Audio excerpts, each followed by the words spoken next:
Hey everyone, welcome to episode 188 of Dynasty Underdog. I'm your host, Uriah Dawkins. With me tonight, as usual, Billy Beeman. What's up, man? Not much, dude. You're right on point now. You got that drop down.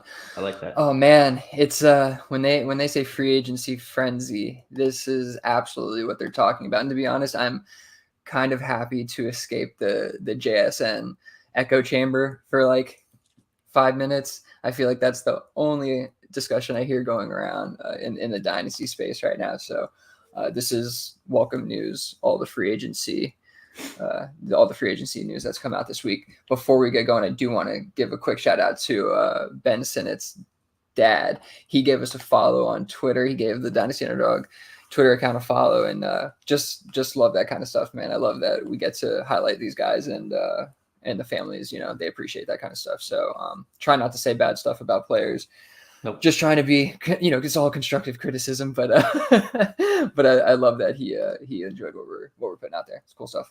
That is very cool. Yeah, I always kind of always wish I had like one of the guys like I'm touting on there to like give me a follow, just because like, hey man, I'm up here, I got the flag, I'm planting it for you, let's go.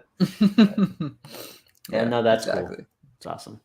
Yeah. All right, so we gotta waste no time. It's I kind of hate the term free agent frenzy because I feel like everybody uses that, and I was thinking to myself, I'm like, oh, I can't wait for all the dozens of podcasts to drop, in the next day or two with the same exact title, free agent frenzy. It's like, oh yeah, but it is what it is, right? Everybody's got to talk about it. So yeah, friend of the show, Paul Patterson, Pure Potential. They dropped a free agency frenzy pod today. Yeah, everybody's doing it, but everybody's got unique takes, and we all got to talk about it. That's what we're here for. All right, let's hop into it as fast as we can, get through these. And yeah, Tyler Lockett back with Seattle, $30 million over 2 years, $13 million guaranteed in 2024. So we can't escape the JSN conversations, can we? We can't, but Lord. I mean, I think it had a lot more to do with Lockett's contract. There's no reason for them to like release him, right, or let him go. Like he's still playing at a very good level. Like he's still there. Yeah, we might have to wait on JSN really breaking out for another year. It is interesting, but we could talk about the ramifications for him later on. I'm sure you can find other people talking about it right now too. Yeah, I don't want to wait another year. So I think this is like it's kind of a team friendly thing, right? They want Lockett. He's been there long time. I don't think they want to let him go. I think I heard a lot of Seahawks fans talking about how it would be a big hit in the locker room if he left, all those kind of things, with his veteran presence. So I think it was more than just about the bringing like the talent on the field back. And I think we saw at the end of the year, JSN kind of edging out more of a role. So I'm hoping that's what we see going forward. But yeah, the band's back together again. Next one, Russell Wilson. We figured out where he went. You've been on top of this for a long time. Hey, Russ is starting. And, I mean, he got moved very, very, very early on before other things started popping up. But Russell Wilson to the Steelers. I'll just say briefly, this is a good thing. Yeah. I mean, I think for him, it's one of the better spots. We could probably put two together here and talk about Deontay Johnson being traded to the Carolina Panthers as well, because I do think that has an impact, right? We do want him with a solid cast of characters, talent around him that can elevate him. Like I've said before, I want him to be able to elevate them and vice versa. I do think George Pickens is the kind of player, like a Cortland Sutton type guy, a big body kind of guy that he's worked with before and worked well with. I think they'll do fine. And Deontay leaving opens up, I think, some more for Pat Freiermuth, maybe some more for the running backs, but they're definitely going to draft a guy. But I do think losing a really secure, stable option in Deontay Johnson, I mean, that's going to have an impact. Obviously, he was a piece of the puzzle that we were interested in or that, was intriguing about Russell Wilson landing there. So him leaving, there's a hole, in my opinion. There's a little bit of a gap there now that he's gone, and I want to see how they fill that, because I don't think George Pickens is like every down stud. You know what I mean? Mm-hmm. So they lost something in consistency with Deontay Johnson. So it'll be interesting to see how that works out. But it's, I think, one of the best spots, if not the best spot that he could have landed in. Yeah. On they'll draft a wide receiver. They've been good at doing that for as long as I've been paying attention. So something else will happen there. I'm sure of it. On the flip side, this is good for Bryce Young. He finally has a wide receiver that knows how to get open. So wow. I mean, Adam Thielen can do that too. He was just had one foot in the grave. He has a guy under the age of 30 that could get open. Yeah, exactly. It is good for Bryce Young. I don't think it's great for Deontay Johnson in terms of fantasy. I guess until I see it, I'm not going to quite believe it with, Carolina getting right that fast, though. I mean, it happens fast with some of these teams, but this is just one that it's a pretty deep hole to dig themselves out of. Last thing on Russ, though, do you think that Kenny Pickett has any chance to outplay him in camp? Because I have heard people kind of whispers about that, but I think Russ comes in here and takes it. I don't. They're going to say it's a competition. Just with how much experience Russell Wilson has in the league, how many different looks, how many different defenses, how many different eras. There's no way that Pickett doesn't possess any type of physical attribute that's going to push him over the top. And there's absolutely no way he has the brain, the stuff between his ears that Russell Wilson does at this point in his career. So I just don't see it happening. I tend to agree. Mac Jones lands in Jacksonville. I saw these stupid posts like that. The end of an era. Like Mac Jones wasn't in an era. Like that was a field trip, if anything. But Mac Jones lands in Jacksonville. No, he's not going to start over Trevor Lawrence. He's nowhere near the level of Trevor Lawrence's skill set, but he is a good backup. And I mean, I think Mac Jones will end up being one of the best backups in the league at this point. So, yeah, I agree that he's definitely a really good backup. I think he could get you through a game or two. And, hopefully you don't ever need that with Trevor Lawrence, that's for sure. But, he's with Doug Peterson, a QB whisperer, as they call him. So hopefully he's whispering sweet things into his ear, and maybe he can get Mac Jones to improve from that rookie season we saw, which was pretty good.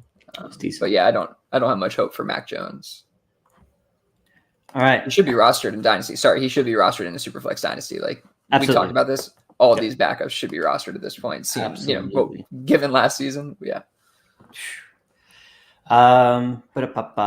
Baker Mayfield. Yes, I love to hear this because I've stand for him ever since he came out, and is what it is. I've had egg on my face about it multiple times, but he played himself into a contract. Last year he barely played for peanuts. Took a pay cut when he went to Carolina. All these other things. He comes out with a good organization, has a really good year. They bring back Mike Evans, and they give Baker a 3-year deal.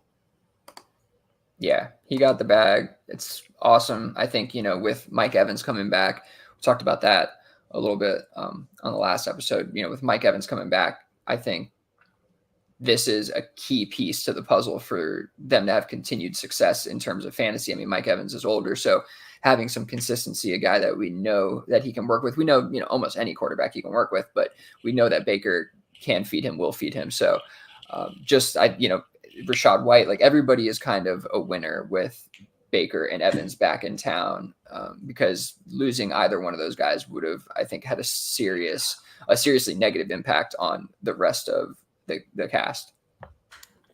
I agree. Kendrick Bourne. 3 years, $30 million. I guess the money, I don't really care about the money that much. It is what it is. Hope these guys get every penny they can. But Kendrick Bourne, back with the Patriots.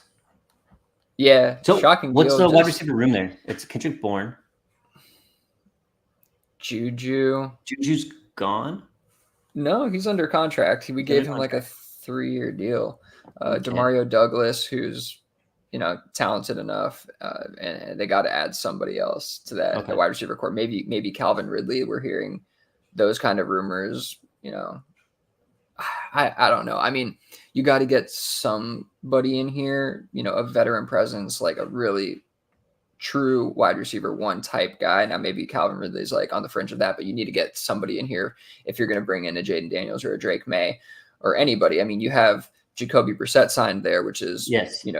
good news in terms of having that veteran presence, having somebody, the rookie can lean on. Maybe they don't have to start him right away, which we've seen, has a positive impact on a lot of these guys. So maybe we can ease somebody in, but one way or another, you cannot have him go out there and just have Hunter Henry as his like number one target again. It just, we can't keep doing this.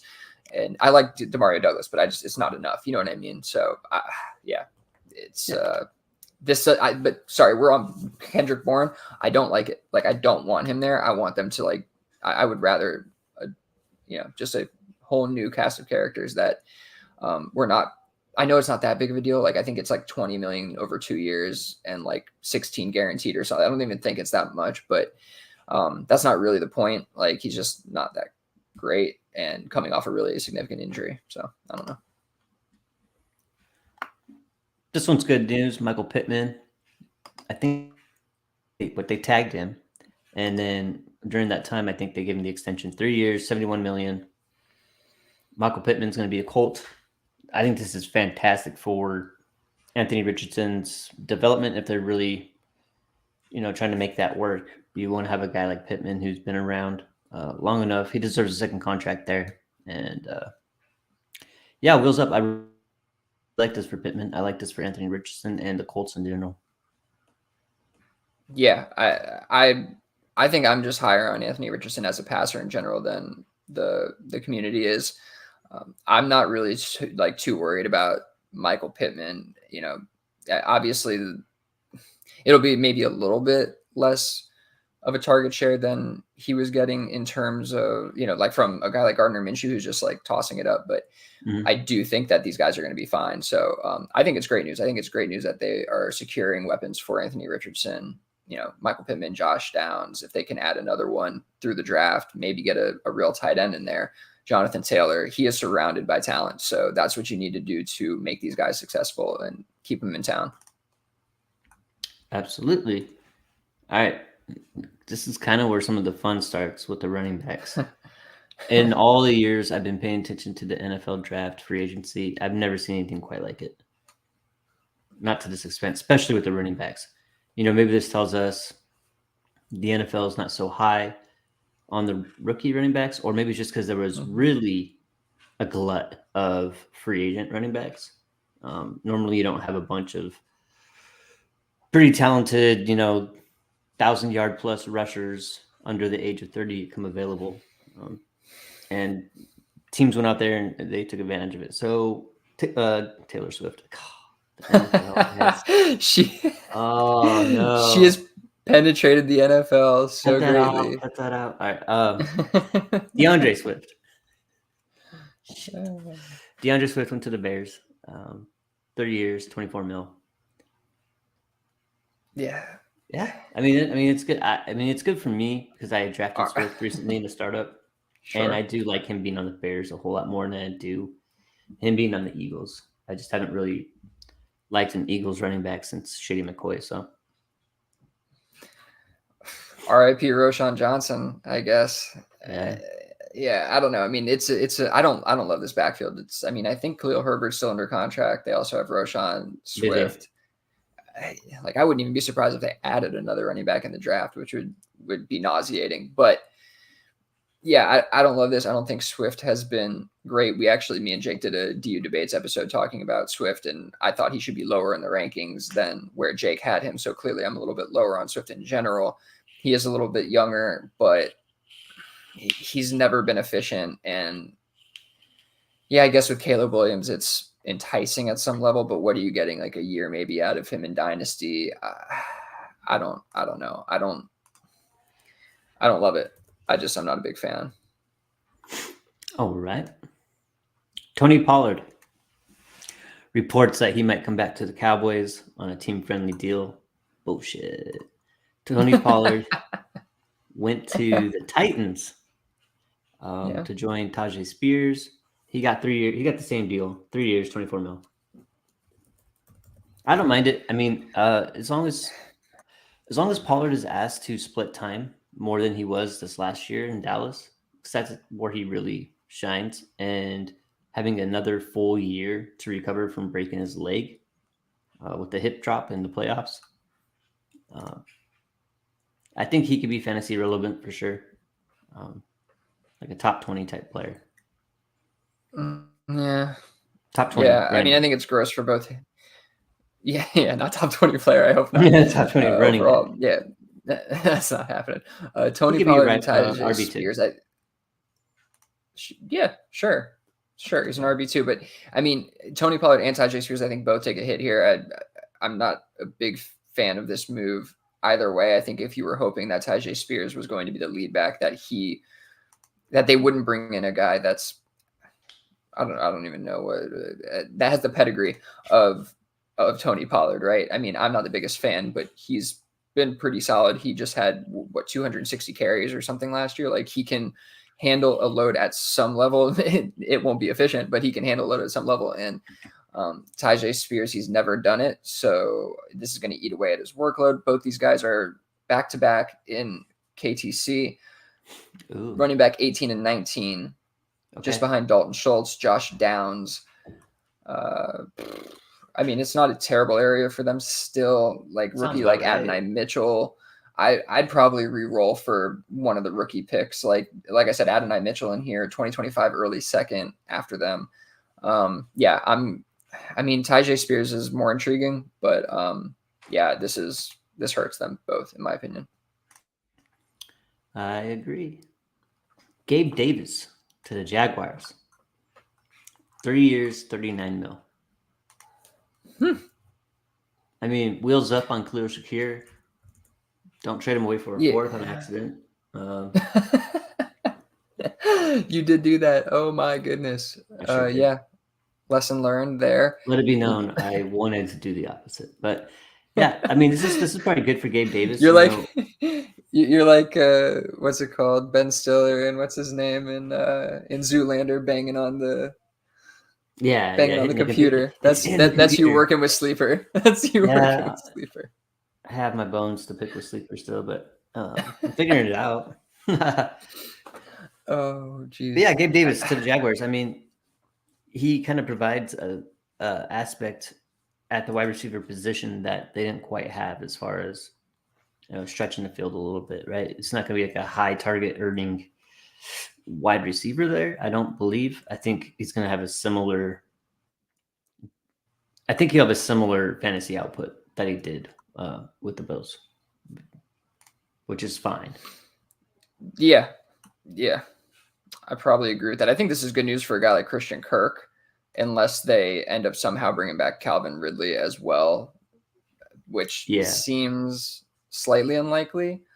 But you're hearing rumors of them trying to work him back in there, and I know that it's a timing thing with the compensation pick they have to give up for the trade with Atlanta and all that stuff. So we'll see what happens there. But for the time being, I mean, I think it's good news for Christian Kirk because Gabe Davis is not a threat, in my opinion, whatsoever to a guy like Christian Kirk. They just signed like another, I forgot, back end player for like $12 million over 2 years, and he's a wide receiver, but more of a special teams guy. So I don't know how much. My point is, I don't know how much more they're going to add to that wide receiver room. No, I think Zay Jones, Christian Kirk, Gabe Davis. That's solid enough. I mean, we have different opinions of solid. I think because that like for the actual NFL team, I think that's okay, right? Maybe okay. It's definitely okay, but that's the definition of okay. You need more than that, and I mean, yeah, they definitely overpaid both Christian Kirk and Gabe Davis over the last 2 years, both these contracts. Not that we care about that, but I just feel like they should be getting more for Trevor Lawrence. Bottom line. Probably a lot of that has to do with like actually being able to bring free agents in. Like I've seen a lot of the contracts going for Carolina. They've been a little bit higher than around the league, but if you want to bring them in, you got to entice them to come to a place where like likely you might be a losing team, right? So I think there's some of that going on there. Gabe Davis or a late 25 second?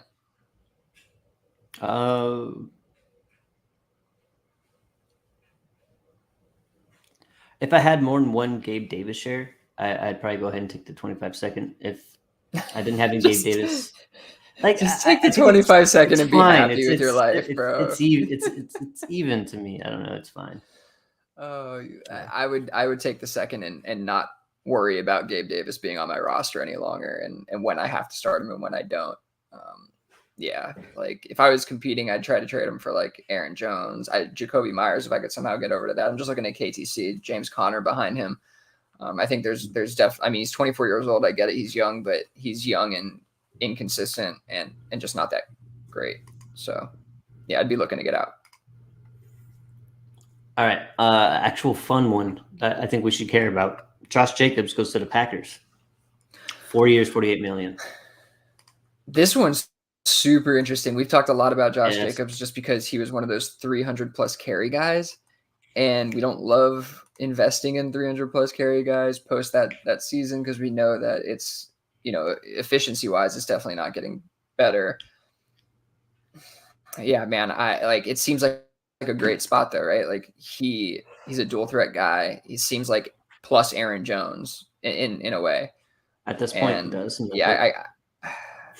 I kind of struggle with his value personally. I don't know exactly what, like if I'm a contender, would I be willing to give up a late first for Josh Jacobs? I guess so, right? Like that's probably, yeah. I mean, 2024 late first is exactly what his value is in KTC. I wonder if you could trade Justin Fields straight for Josh Jacobs. That might be a move. Like get out from under Justin Fields, who seems to be an absolute landmine right now. Yeah, I have one share of Fields, and I'm just like, anytime I see anything about him, I just scroll past it. So I don't want to think about it. Okay, so we'll skip over here with the Packers signing Josh Jacobs. They released Aaron Jones, and Aaron Jones gets picked up and goes to the Bengals. Vikings. Sorry, Vikings. Yes, that was Mixon went to the Bengals. Mixon was on the Bengals. I'm sorry. Jones went to the Vikings. Sorry, Mixon went to the Texans. Yes. Okay. So, anyways, yeah, Aaron There's Jones. So much movement. I know. It's really hard. I saw like John Bosch had mentioned like about trying to figure out and to remember where all these running backs went. Like he said, it doesn't matter. It probably doesn't matter, but we're doing our best here. I thought I had better notes. My bad. So yeah, Aaron Jones goes to the Vikings of all people. Out of spite. Yeah, I guess so. It's fine. I dig the pettiness move, but there's been this weird thing just in general. I feel like when I was even in that when I was in that analyst draft in the middle of it, whoever picked Aaron Jones was like super stoked about it. And I'm like, I mean, even if you're contending, I get it, but he's 29 years old. Like this guy has been banged up and he was super productive last season. We were talking about this in the Discord with Paul a little bit. And I was saying, his most productive games, every game over, I think 13 or 14 fantasy points, he had 20 or more attempts. Like, is he going to be able to even do that anymore, let alone like wherever it is? It doesn't matter. Granted, the Vikings are a fairly good landing spot to do that if he's going to, right? Like there's going to be work there for him, and there's probably going to be a rookie quarterback. And they have Sam Darnold there now. It's a whole nightmare over there in Minnesota, but it just, a 29-year-old running back doesn't excite me. I rarely invest in 29-year-old running backs, no matter what. I do think he has some upside for sure, but I would like to turn him into an early second, mid-second, and I'd be totally fine with that personally. Almost on any team, unless I desperately needed a running back in a zero-hero running back build. I agree. I think it's going to be, I don't believe the Minnesota offense is going to be nearly as good as it was with Cousins for obvious reasons, right? Mm-hmm. So, yeah, I do question the kind of amount of work he's going to end up getting. Yeah. All right. Kirk Cousins goes to the Falcons for a bunch of money. Yeah. I love this move. It's great for us because we've just been trying to get like Bijan Robinson and Kyle Pitts and Drake London launched, right? We're like ground control. We're sitting there in the room like counting down. All right, like we're ready, do your thing, and it just nothing ever takes off. Nothing ever takes off. So hopefully, with Cousins kind of running the ship here, wheels up. I mean, at least. Yeah, I mean, I don't really have much to add to that. Like, I agree with you. I think London is going to be the biggest beneficiary of Kirk Cousins being in town, but everybody is going to. He's going to get the ball to the running back. He's going to get the ball to the tight end, and we're going to find out if Kyle Pitts is legit, right? Like, Kyle Pitts definitely has to move up your rankings for sure. How high? Probably just a couple spots. I don't want to get too carried away with it. I think we still need to see it at some level, but for those buying, this is super encouraging. Like buying prior to Kirk Cousins being in town, this is super encouraging for Kyle Pitts. And I think that for me is going to be the most interesting part of 2024 in terms of the Falcons is like, are we going to see a return to his rookie season plus touchdowns, and that's the hope. So I want to see what we got there. Back to the Viking side real quick.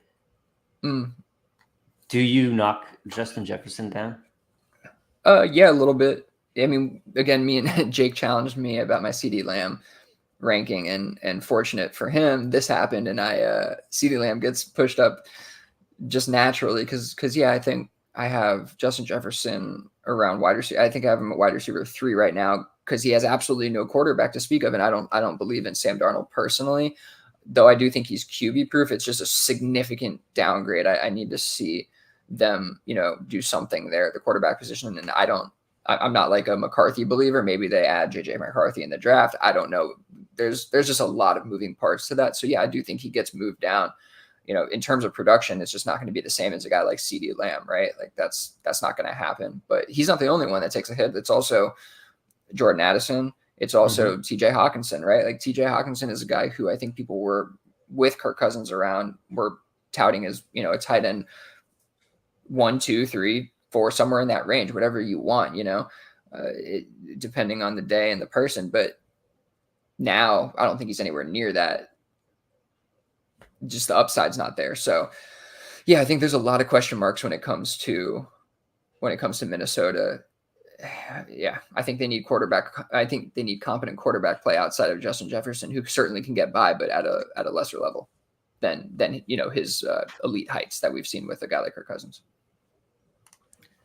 All right. Next one, wide receiver, converted running back, Antonio Gibson heads on over to the Patriots for 3 years, $11.3 million.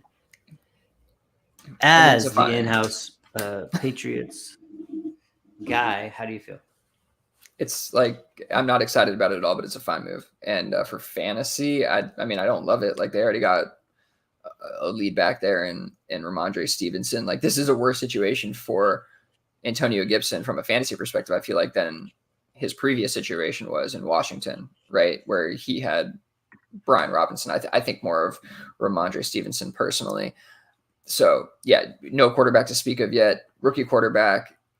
I mean, I guess he'll be somewhat of a security blanket type thing for him, but I think that'll be more of like a Hunter Henry role.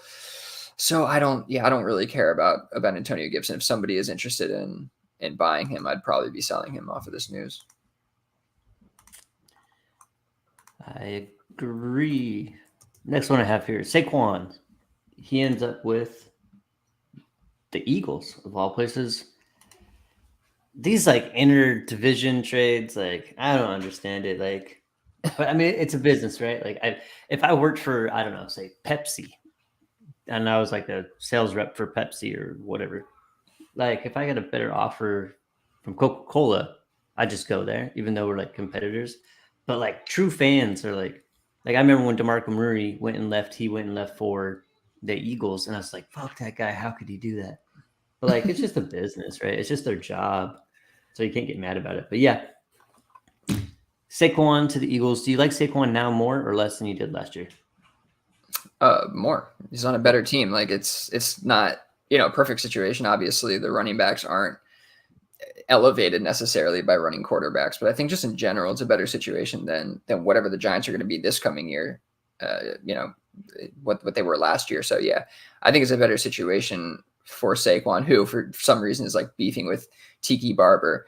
Yeah, who's the more loyal Isn't that giant? weird? Who's the more loyal giant? Which is like the most ridiculous conversation ever. But yeah, I think it's better for his dynasty value. But like honestly, this is a perfect time to sell him. He's an older running back. Yes. He's the wheels are going to fall off soon here. We're talking about Aaron Jones at 29, so I'm sure everybody not everybody, but I'm sure some people would scoff at me saying older running back, trade him. But I think this is like get out a year early rather than a year too late kind of deal.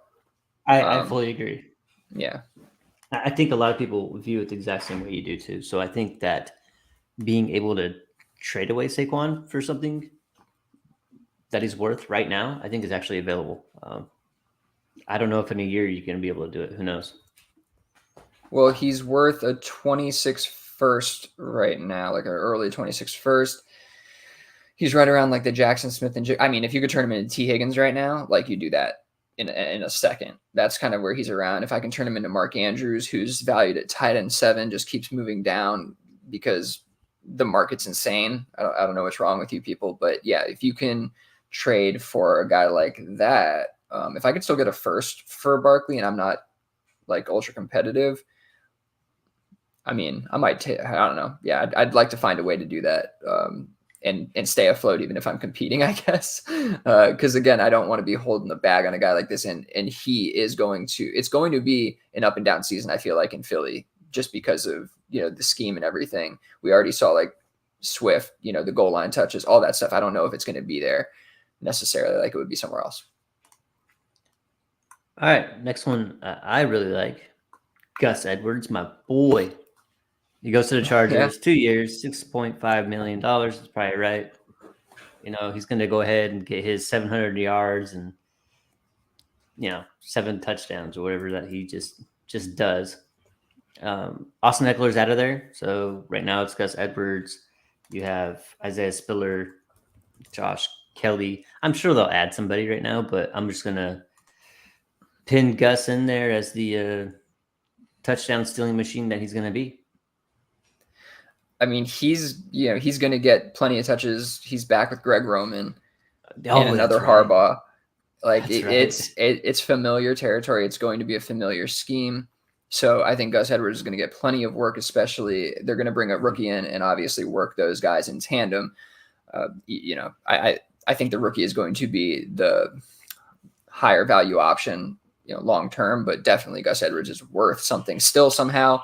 Yeah, you can play it both ways, right? Like I think he's at a point where you could probably trade him away for whatever he's worth, like a third or something like that. Or you could trade for him for a third or something like that if you're like super contender and you need the depth or whatever. But I think my lean would be to get rid of him. So news of him being like the pseudo starter right now is probably gonna have a little bit, have him carrying a little bit more value. The whole Greg Roman thing I hadn't even put together on my own. So yeah, that's I got you, brother. That's interesting. All right, Austin Eckler goes to the Commanders. The Commanders have signed like 30 free agents. That always works out for teams. So Austin Eckler, Commanders, 2 years. I didn't see the amount, but I can't imagine it's much more than 6.5 that Gus got. I think it was like 8 million. 8 million? Yeah, I don't care. Yeah.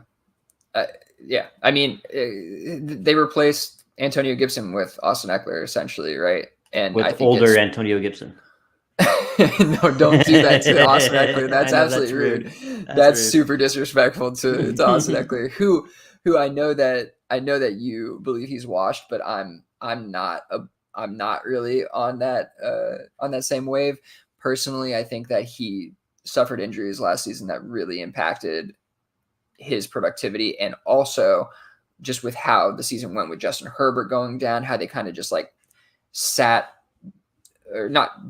but Keenan Allen, whether he was sat or sat himself, it definitely seemed like everybody kind of checked out. And I don't think that we were going to get the best of Austin Eckler at the end of the season regardless. I think we could see a better version of him than we saw last year. It's not a bad situation for him, honestly, because Brian Robinson isn't the strongest competition for a guy like Eckler or a guy like who has Eckler's pass pedigree. Sure. All right. Zach Moss. This is actually pretty cool because what Zach Moss was able to do with Jonathan Taylor out, any one of us who were able to pick up Zach Moss off of waivers or still had him because nobody wanted him, really enjoyed what he was able to do for us last year. Pretty efficient, was able to take on a ton of work. He's heading to the Bengals. I mean, he's like the perfect Joe Mixon replacement, in my opinion. Like this is good. I think he's going to get exactly the same amount of work that Mixon got for the most part. I don't see that they need or would want to bring in any type of running back. And I don't know if there's. I think the rookie running backs in this draft are. A lot of them are probably equivalent to what Zach Moss has on the field. So I like this one. You're not excited about a Chase Brown? Man, I want to be. Right? I want to be excited about Zach Evans. I want to be excited about Tank Bigsby. Like, yeah, I want to be. Oh, but I think Chase Brown has shown more than those guys, and we should be more excited about Chase Brown. I mean, I like Zach Moss enough for sure. I think I agree that he's kind of like Joe Mixon adjacent. Kind of. But I think Chase Brown at this point offers a lot more dynamic ability than a guy like Zach Moss, who for sure maybe a little bit more steady between the tackles, especially at this point in his career. But Chase Brown going around, Devin Singletary, Rashid Shaheed range, 26 mid-second, late 25 second. I don't know. I mean, it could be getting a little expensive. Like I'd like to move on from like Keaton Mitchell over to Chase Brown, maybe Jerome Ford, Chase Brown. I just think in that offense, it's a good role to have for Chase Brown. And last year he did show some flashes. So you prefer to roster Chase Brown over Zach Moss? Yeah, I think so. Yeah. Okay. Yeah. If like all things being equal, yeah. I would. Interesting. Okay. Gardner Minshew, the Minshew mania, over to the Raiders. Like this one is actually all these. I mean, there's some surprising ones. I mean, it's been kind of a roller coaster over the last 36 hours, 48 hours. Mm-hmm. But Minshew to the Raiders just didn't seem like. I never seen it talked about. I never seen anybody like no rumors about it happening, and it just kind of happened. And I think it's great because he's going to be there potentially for now, at least. It's just him and AOC at the quarterback position. And I'm sorry, Minshew's just a better quarterback. Yeah, I think we're going to see him start some games there this season. I'm not sure exactly what they're going to do in the draft here, but between him and AOC, it's not really much of a competition, in my opinion. So, and also just given his contract, not that it's like starter money necessarily, but it's enough to I think, make sure that he gets his fair look at the starting job. Given what we saw from him last season, I think he showed enough, and that's why they probably brought him in as a stopgap to whatever they're going to do maybe in 2025. Whew. We're getting there. We're almost there. We're almost there. Nixon to the Texans. That's good. I know that they were looking. Texans they've done a lot of good stuff, I think, in free agency, especially on the defensive side of the ball. Yeah. Oh my goodness. Yeah. Bringing in D'Amico and what the kind of season they had last year with CJ Stroud, like you could see them kind of like, okay, we have this young, very, very, very capable quarterback. Let's go out and spend some money and try to make this thing work. The signings they made on the defensive side of the ball have been really good, and they're bringing in a guy like Mixon.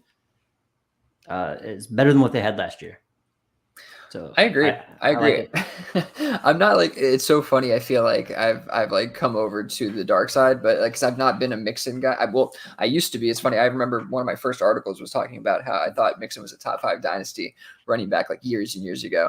And then, obviously he's lost that efficiency as his career has gone on. But I think this is a good spot for him. I think his value is low enough now where, I mean, it's him and Dameon Pierce right now. Are they going to add too much more than that?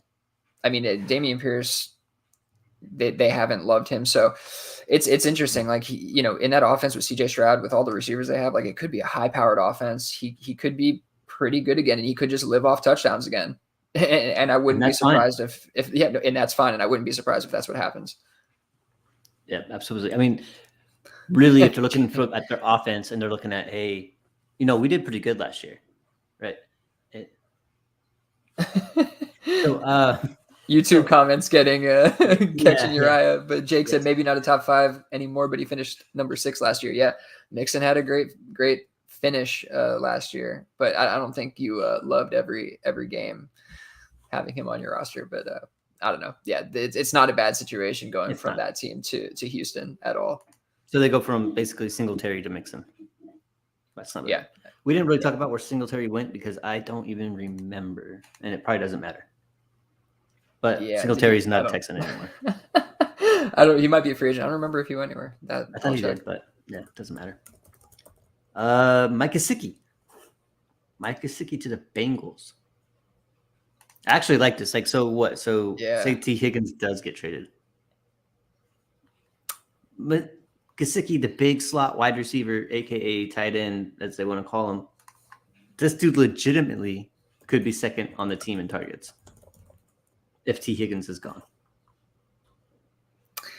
Yeah, I mean, I don't think that's where they're going to let this get to necessarily, because they're probably going to add one of these wide receivers from the draft as well, who's going to be solid. But I agree that this is a really good move in terms of scheme fit, right? Like they don't need a guy who's going to be, hand in the dirt necessarily. And they've been looking for a receiving option. Clearly they were using like Tanner Hudson or whatever his name was last year. There's somebody else there, I forgot, but they were using, some jag at the position. And I think that Gesicki is definitely an upgrade from what they had. So I could see him having some success this year. I mean, he's not my favorite guy and he's not going to be on the field every play, but I think in that offense, he definitely has some upside. And our boy Devin Singletary, he went to the Giants. Of course, our resident Giants fan, Jake, would know that. Yes. Yeah, I mean, that's a fine landing spot for Singletary because he's definitely going to get work. Yeah, Irv Smith, Drew Sample, Tanner Hudson was the group of tight ends that they were rolling out for the Bengals last year. So I would say that Mike Gesicki is a pretty significant upgrade from that group in terms of what we've seen from his career. So yeah, I dig the move for that offense. All right, a little bit more tight end news here. Hunter Henry, no longer a Patriot after he got the absolute bag from Bill Belichick back in 2020, 2021. Wait, he goes to the Ravens. Are you sure? I think so. Hunter No, Henry not Hunter Henry. No. Are you sure? I love this. It's King Henry. Derrick Henry. I thought I saw Hunter Henry got signed somewhere too. So no, if he got signed to the Patriots, I was like, "What are you talking about? Hunter Henry's a Patriot, dude." Okay, oh my goodness. Sorry about that. All right. Come back to our universe, sure. It's whatever. It was hard keeping up. I thought I did pretty good after all said and done here. Oh my goodness! I'm seeing viewers are leaving the stream. I know this guy's not know what this guy doesn't know what he's doing. I mean, if you're new here, my bad. But if you've been around, you understand. Yeah, this is probably some of the biggest news. It's interesting news nonetheless. Yes. Derrick Henry, I don't think he's not 2021 Derrick Henry, but he's still a good running back. He's older. Hopefully, this is totally kind of irrelevant. Maybe it's irrelevant, but like the Ravens have had really shit luck with running back health. Derrick Henry is not a young, spry running back, so I'm really questioning how well he's going to stay healthy there. But like you say, if all things are equal, having Derrick Henry in a Ravens offense, pretty sweet. I think this could be very good. I mean, on the face of it, it sounds good, but is it really a scheme fit given like what they want to do? Like knowing that when Henry's in the game, it's most likely a run play, and having the surprise of whether it's going to be Lamar or not running the ball. Like, is that going to clash at all with kind of what they're trying to do? Is that going to make it easier for defenses to to stop them, to defend against them, to scheme against them. So I don't think it's like the perfect fit. He's 30 years old. He's not the epitome of health. If they're going to run him, a ton again, which they may not need to. Maybe they don't plan to. Maybe they plan to use him as like a battering ram at the goal line and more, I don't know what they plan on doing, but it doesn't seem like the perfect fit. Granted, they need a running back. They don't have Gus Edwards anymore. They have Keaton Mitchell coming off an injury.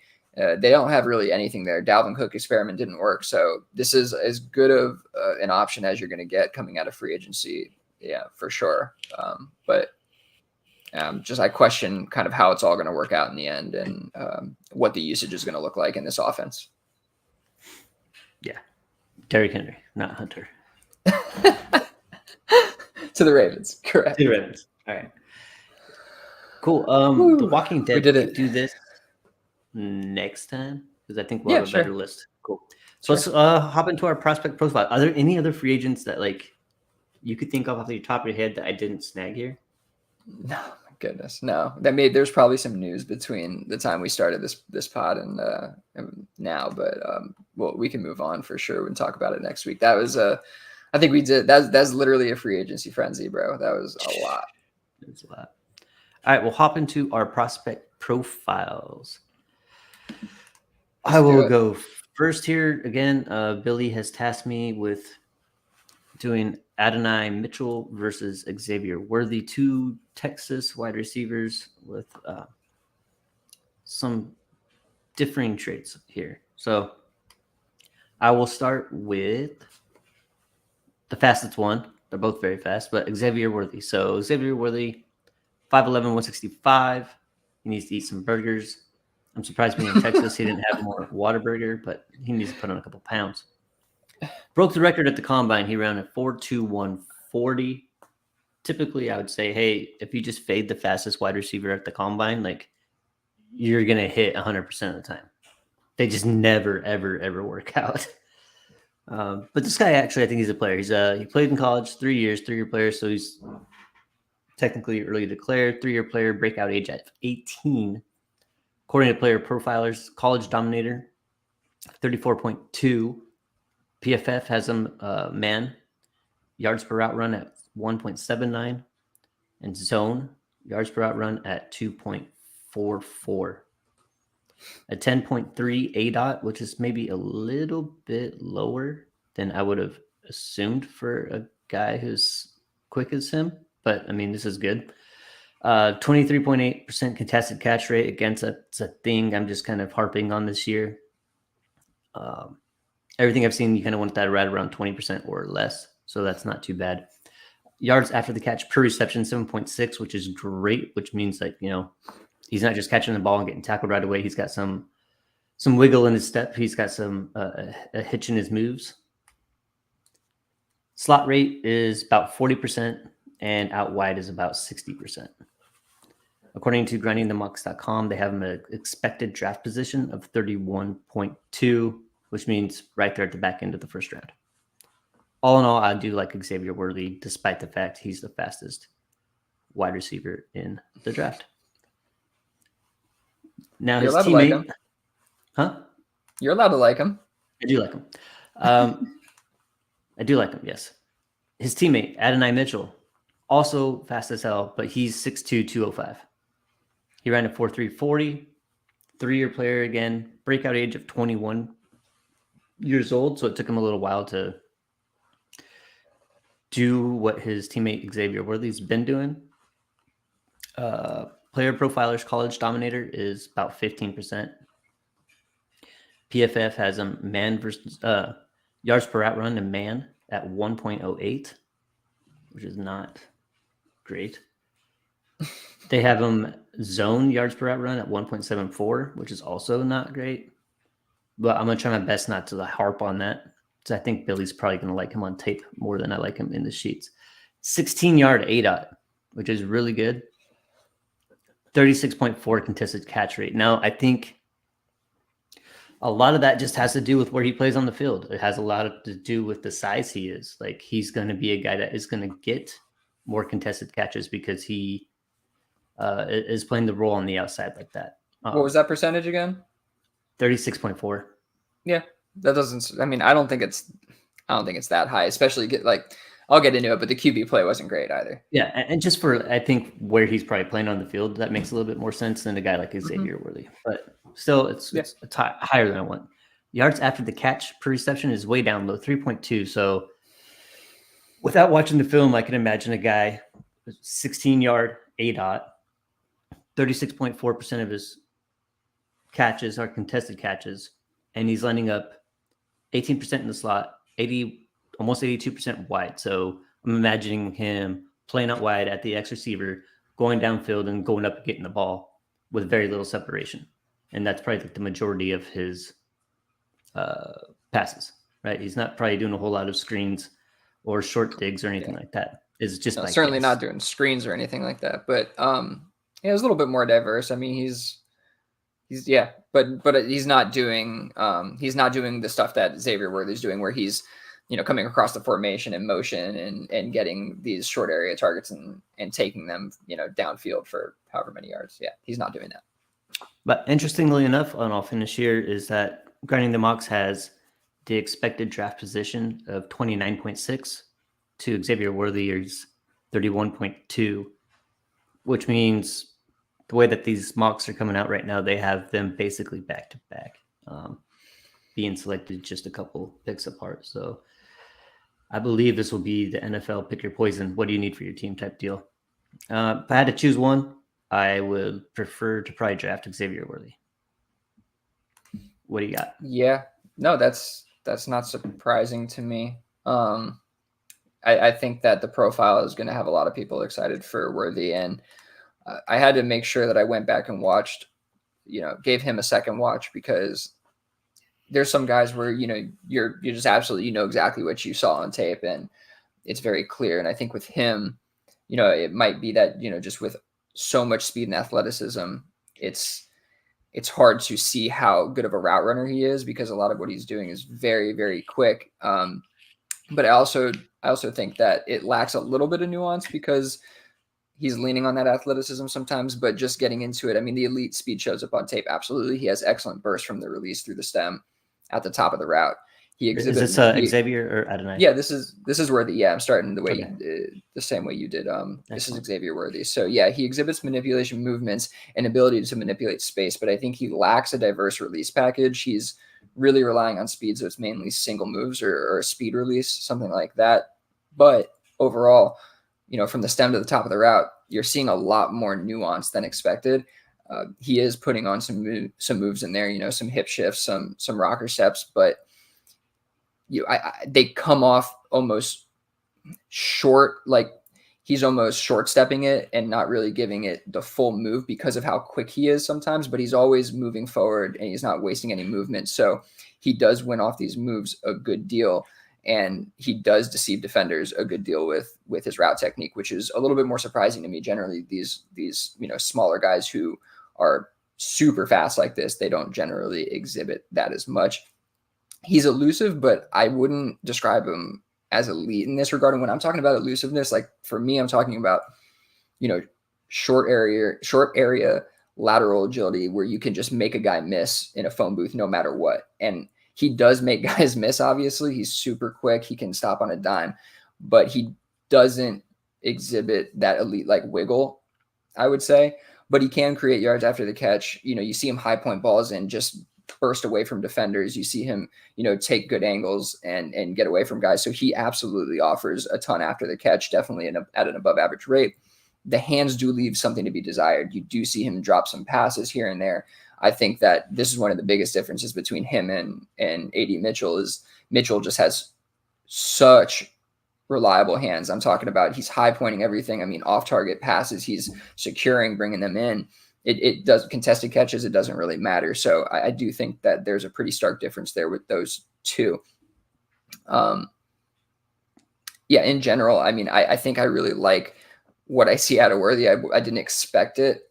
He's going to be higher in my rankings than I thought, maybe lower than most people have him. I think that in general, we as a podcast might be a little bit lower on Worthy with Jake and I. You might be a little bit higher, but we might weigh you down a little bit. It's all right. We'll see how I'm that used to you turns guys out. bringing me down. Yeah, just weighing you down. Yeah. Okay, getting into AD Mitchell here. I mean, he's super smooth.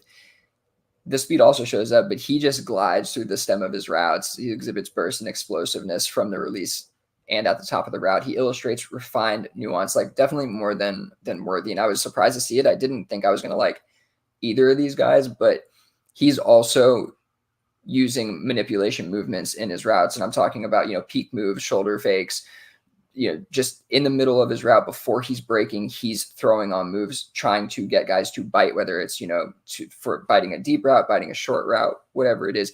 He uses a lot of this in his game, and he has suddenness at the top of his route that, it's really hard for defenders to stick with him and creates a lot of separation. One thing I don't think he does great consistently is sink and cut. He runs a little tall. He runs his routes a little tall, and at times he'll bend his routes because of this, instead of, really digging down, getting low and cutting inside or cutting outside or wherever it is, which obviously is going to, it's intended to create a little bit more separation between them and the defender. So I think sometimes he lacks consistency in that regard. And then he also is just not very elusive after the catch. And that shows up for sure in the numbers. Like, it's very clear. And I think that's a big part of why the yards per route run is different, because Worthy is able to do so much more with his receptions after the catch, whereas, Mitchell had to rely a lot on his quarterback to make sure that he was, getting him the ball, because he's not one to take it and then create something after the catch. He's relying on his quarterback to either throw him open, or he's relying on himself to get open and his quarterback to get him the ball. So I think that's one of the biggest differences in their game. Like, Mitchell can definitely run, but it's much more straight away. You see him get tackled by the first defender most of the time after the catch. So that's definitely one of his bigger weaknesses. And that's something that you want to see at the next level, right? You want that after the catch ability. So I do think that Worthy edges him out in that regard. I really like what I see out of Mitchell, though. I think he's a really technically sound wide receiver, more than I thought he was going to be.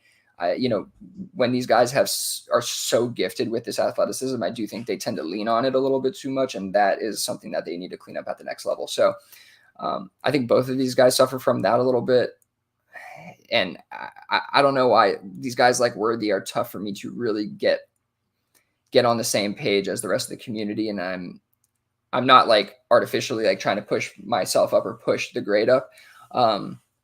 But I'm trying to be really fair with it and with what I see. And he's a lot better of a route runner than I expected. So I guess I'll leave it at that. Mike Williams a good comp for Adonai Mitchell?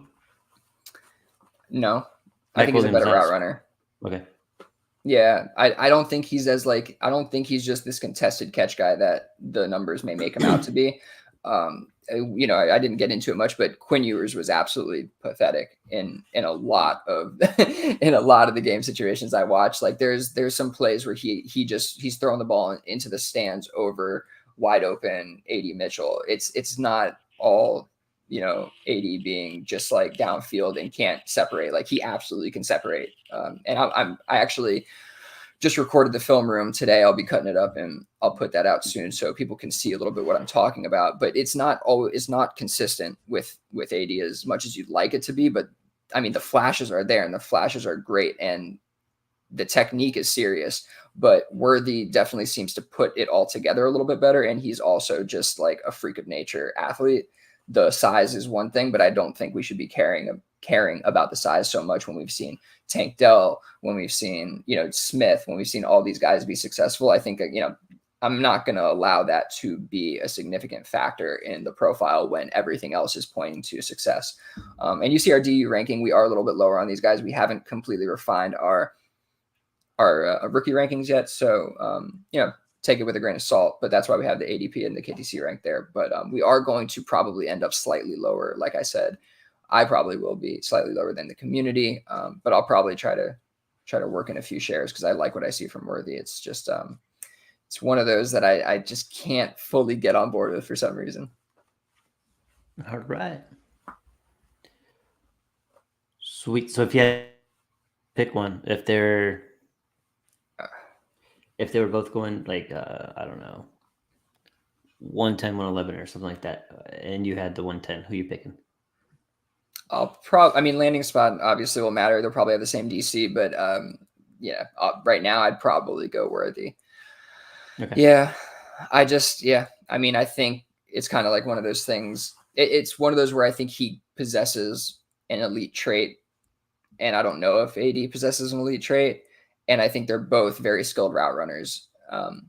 Maybe not at the same level, but very close and enough to where, I think they're both good enough receivers, which really matters. Like you can't just be an athlete. You need to be a technically sound receiver. And both of these guys exhibit enough nuance, I think, in their game to where I'll just edge it out with, the dynamic ability that Xavier Worthy possesses. All right. Let's hop into some trades before we get out of here. Let's do it. All right. Treylon Burks for early third. I forgot what the Discord discussion was. This came from our Discord, but yeah, I mean, I think I'm going Treylon Burks there, a former first-round pick. I'll take the shot. Like, I know that the odds are definitely not in his favor. The team isn't great, but he had the asthma rookie year, injury marred second year. I was reading about it. The knee injury absolutely devastated him, and he seemingly feels a lot better. Has a pretty good head on his shoulders. The coaches like him. That stuff doesn't always matter, but for a third round pick, I think I'll take the shot. Yep, I agree. He was my wide receiver 1, I believe, in that draft. So we'll see. Ford. No Ford. Baker. pulled the rug right out from under. That's okay. Yeah, it's fine. I do have a Ford chair somewhere. Baker Mayfield for the 112. This just got done in DU1. This was between me and Ben. Yep. And I think this is a fair deal anyway, but for me, I needed a quarterback. I really only have Dak Prescott at this point, and my team, I think, has some life left in it to compete with some of the moves I've made. I won the ship a year or 2 years ago, and I think the 112 for Baker is fair in that situation. I think that's pretty much I think that's what he's worth. I think he's, especially knowing he got a contract for 3 years, which means he's probably going to play there for at least 2, unless he, comes out and there he starts the season 0-6 or some shit, and Kyle Trask is throwing the ball. But I just don't see that happening. I believe Baker Mayfield's going to get you your, QB 15 to QB 18 weeks every week for the next couple of years. And for me, all day, that's worth the 112. So, I don't think anybody won this trade. I think it's team dependent, and I think it's a fair deal. Good job, Ben. I think good job, Ben.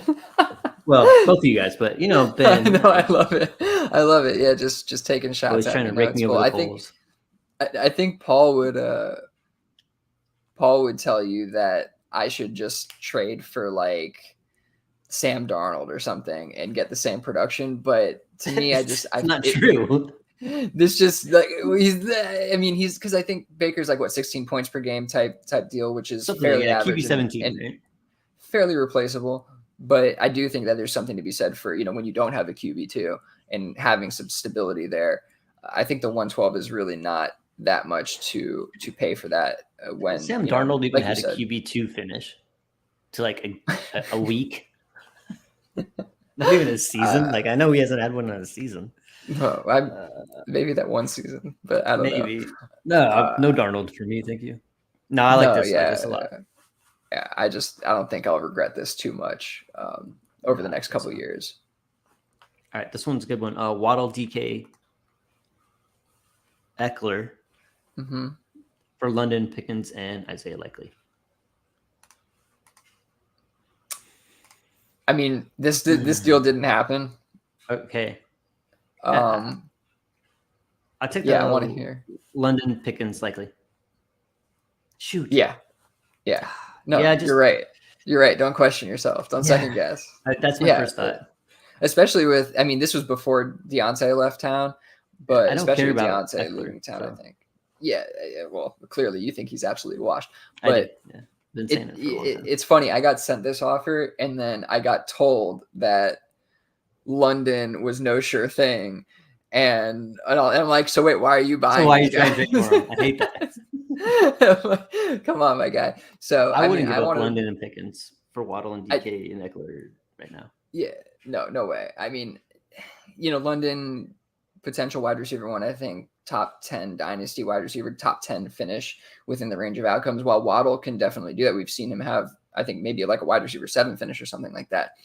Just the situations are so wildly different now with Kirk Cousins, the stability and what we've seen that he brings to wide receiver ones, and I think with how the target share is going to kind of shake out, he's gonna be awesome. So I like Waddle too, but I think finally we're getting what we need out of Pickens here, or what we want for Pickens. I mean, London, sorry. Pickens happens to just get an extra value boost from this Deontay deal, but yeah, that one's a kind of an easy one for me. But I do think that some people could look at it and be like, I'd take Waddle maybe. Sure. Yeah. I mean, I had me second guessing for a second, but yeah. All right, last one. Drake London, Devonta Smith. 25 first. According to the seller, it's likely 116, so it's supposed to be a 16-team league, which is good on you. I've never done that yet. But so yeah, London, Devontae, and 25 late first for Justin Jefferson. I like how you put 116 and 25. Like he's definitely going to win the championship. I love that. Yeah, no, I love it. I mean, his team's pretty sweet. I think this was from our buddy in the Discord, Ethan. For Justin Jefferson, I think finally, I had mentioned this on Twitter a little bit. Like, I think that Justin Jefferson might actually be acquirable now. The Justin Jefferson owners might actually be willing to move off him now for less than like your firstborn. So I think that this is showing us that there is a window to go out there and get Justin Jefferson, because I'm not scared about it at all. Like, I think Justin Jefferson's going to be fine. I don't know if he's going to be, a 1,600-yard receiver anymore. I don't know exactly what's going to happen there, but the kid's really, really good, and it's going to be very hard to get him before this news. So what do you think? Yeah, I mean, I advocated for this deal, when he came into the Discord. I think I said probably London, Devonta, and a first. I think I said 24 first, but he happens to have like the 101 as well, and it's not his pick. He has somebody else's, and it's the 101. So you obviously wouldn't do that. He's in an amazing position, obviously, being able to get Caleb, it's a 1 QB league, so being able to add Marvin Harrison to this team as well. But yeah, I mean, obviously you're concerned, like I'm talking about. I moved Justin Jefferson down a little bit, but good QB play can change that fast. So, middle of this year, we'll see kind of where we're at with Justin Jefferson. One way or another, I think you want to acquire the wide receiver 3 who's super young, whose QB situation will get right eventually, whether it's on this team, on another team, it doesn't really matter. I think he'll always be the better wide receiver, the better asset, the better dynasty asset than the 3 combined assets on the other side of this. So I love Justin Jefferson. I love getting Justin Jefferson. Yeah, and Justin Jefferson in the 116. Yeah, and Justin Jefferson did just fine when Kirk hurt his Achilles. He's a stud. So I think this is pretty bold trade to make. But I think Ethan did the right thing here. Yeah, I'd be stoked. Yeah, I'd be stoked to wake up with Justin Jefferson on my team. I mean, I'm pretty sure his team has like Amon-Ra, Chase, Jefferson. Yeah, it has good. It had Bijan, Gibbs, the team's absolutely stacked, and he built a juggernaut, and I'm pretty sure he's done it over the last couple of years along with us, and it's been pretty cool watching him build it. So yeah, I love that trade for him. Fun stuff, and yeah, I think that's all we got. I'm absolutely wiped from that frenzy. Holy crap, that was insane. Yeah, it was hard to keep up with, but it's been fun. All right. Awesome. Anything else you want to talk about before we get out of here? No, next week. So we did ask the Discord for, mailbag questions. They came through with a bunch of good ones. They actually weren't like time sensitive, so we could push them to next week with like all the free agency news. I figured we would save that for another episode. So yeah, look out for that next week. If you threw any questions into the Discord, we will definitely be hitting on them on our next episode. All right. With that, everybody, please give us a follow on the Twitter box, Dynasty Underdog, at Uriah Dawkins, at Willie Beeman DFF. Join our Discord. It's free. It's fun. Always in there. We got some new members in there. It's always pretty active. Billy's doing a really good job with the YouTube. It looks professional. It's better than I could ever do. So I'm pretty proud of what he's done over there. You should check it out. Absolutely check it out. Subscribe even if you don't watch. And then if you could listen to us on Spotify, that'd be sweet. Other than that, y'all have a good night. Take it easy.